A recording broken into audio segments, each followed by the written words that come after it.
মাথা পুড়ি মানে মা দিয়ে ওনারা দিচ্ছে আর কি। আর এই যে এখানে বসার মতো অনেক জায়গা, হিউজ স্পেস। দেন হচ্ছে ওইখানে হচ্ছে ওই যে একটা ছবি তোলার জন্য বাচ্চাদের একটা ইয়ে আছে, ধরলাম এই আর কি। ভিতরে স্পেস হচ্ছে এতটুকু।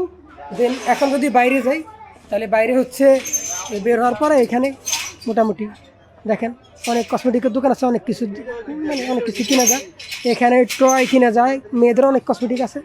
দেন যারা আপনাদের আপনজনকে নিয়ে আসবেন এখানে, ওনাদেরকে যা চায় তাই কিনে দিবেন। ভাই আপনার কোনো কিছু এনে কেনার মতো নাই, এটা হলো আসল কথা। আর মানুষ তো ভাই এখানে ফ্যামিলি নিয়ে ঘুরতে হয়, ঠিক না? সবাই তো আর আমার মতো এরকম সিঙ্গেলভাবে আইব না। আর এইদিকে আচারের দোকান আছে, অনেক ধরনের আচার পাওয়া যায়। ওই যে দেখেন ভিতরের লাইটিংটা দিয়ে দিছে, ওই যে ভিতরের লাইটিংটা দিয়ে দিছে, আমি দিক থেকে দেখা দেখছি ভিতরের লাইটিংটা জ্বলতেছে। রাত্রে হোক তাহলে দেখবেন ভাই কি ভিউ আয়। এই যে দেখেন এখনো কিন্তু পুরোপুরি লাইট দেয় নাই, তাতে কি সুন্দর লাগতেছে, হালকাভাবে বোঝা যাচ্ছে। মানে পুরোপুরি লাইট এখনো আলো বোঝা যায় না দিনের বেলা দেখে, যখন রাত্রে হবে লাইটগুলো অনেক সুন্দর লাগবে। মোটামুটি শুক্রবার একটু মানুষ বেশি থাকে, অন্যান্য দিনে হচ্ছে এত বেশি মানুষ থাকে না। ঠিক আছে, যখন ট্রেন চলাচল করে তখন ওটা বন্ধ থাকে।